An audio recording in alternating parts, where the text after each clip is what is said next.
Palagi mo bang sinasabi, basta sinabi ko na, sumunod ka na lang? Dahil sa ginagawa mong yan, sinisira mo ang emotional development ng anak mo. Ngayon guys, pag-usapan naman natin ang isang topic na seryoso pero napakahalaga. Yan ang tinatawag nating authoritarian parenting. Sino ditong lumaki na may laging list of rules at lumaki na may striktong disiplina?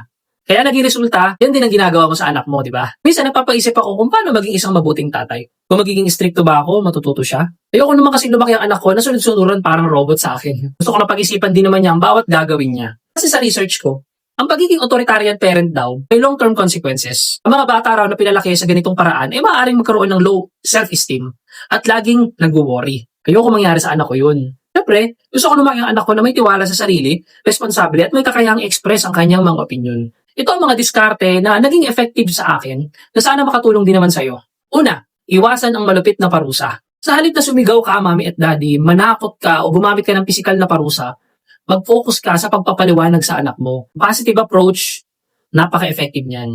Dalawa, mas makinig ka, mas magtanong ka sa anak mo. Sa halip na mag-utos o magtanong ka, kunyari sa laruan, tanungin mo ang anak mo paano niya aayusin yung mga laruan niya. Mararamdaman niya na kasama siya sa pagdidesisyon. Panghuli at pinaka-importante sa lahat, pakita mo ang pagmamahal mo at awa mo sa anak mo. Pakita mo pagmamahal mo sa anak mo para hindi masira ang emotional development niya. Kung nagkakamali siya, kahit naman ikaw nagkakamali din, ipaliwanag mo sa kanya kung anong tama.